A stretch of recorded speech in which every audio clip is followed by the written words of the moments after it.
ধন্যবাদ। আজকে সামাজিক সংগঠন সুজন কর্তৃক আয়োজিত বিশ্বনন্দিত সংগঠন, আমি এখানে যারা সেক্রেটারি, সভাপতি এবং সাধারণ সদস্য আছে সবাইকে আমার সংগ্রামী শুভেচ্ছা অভিনন্দন জানাই। এর পাশাপাশি যারা দর্শক সারিতে আছে তাদের আমি অভিনন্দন জানাই আপনাদের মূল্যবান সময় এখানে দেওয়ার জন্য।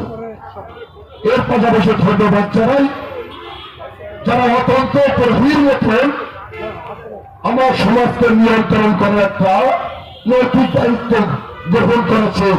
সাংবাদিক বৃন্দ, media, electronic media, print media, সবাইকে আমি ধন্যবাদ জানাই।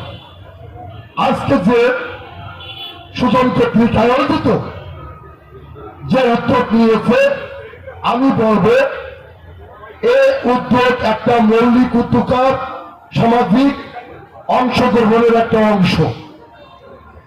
এ ধরনের সামাজিক কর্মকাণ্ডে যদি আমাদের ব্যাহত হয়, আমাদের অগ্রগতি, আমাদের প্রশ্ন, আমাদের চিন্তা, আমাদের মৌলিক অধিকার কিছুটা ক্ষুণ্ণ হবে।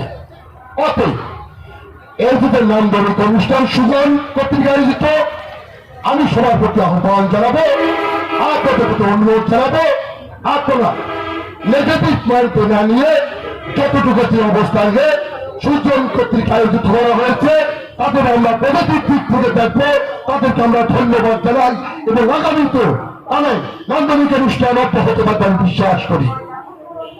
আমাদের মঞ্চ থেকে দর্শক শ্রেণীর কাছ থেকে কিছু প্রশ্ন উঠেছে আমাদের কাছ থেকে, তারা প্রত্যাশা কি পেতে চায়।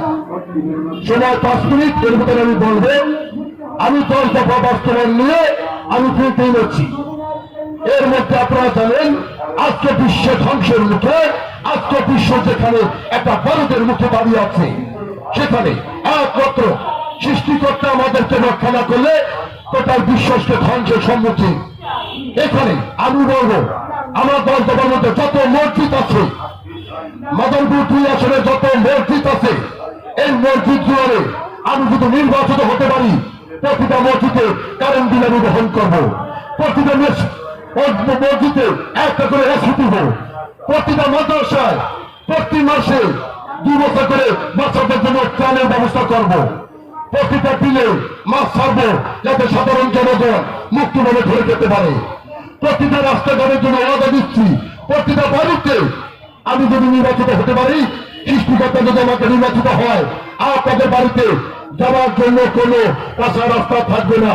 আমি সময় মজুমদার, আমি প্রতিশ্রুতি এবং মুখ দিয়ে বলে যাচ্ছি, আমার বেতনের টাকা দিয়ে আমার জনগণের জন্য আমি সেবা করবো, প্রতিটা মসজিদে প্রতি মাসে কারেন্ট বিলগুলো বহন করবো। এভাবে আমি 10টি বাস্তবায়ন লক্ষ্যে আছি। এর মধ্যে আরেকটা মৌলিক অধিকার এখানে প্রশ্নের জন্ম দিচ্ছে, সেটা হচ্ছে সাংবাদিক যারা আমার মিলের জন্য, জাতির জন্য, সমাজের জন্য কাজ করে, তারা সবসময় একটা পুলিশের সম্মুখীন হয়, প্রশ্নের সম্মুখীন হয়, মামলার সম্মুখীন হয়।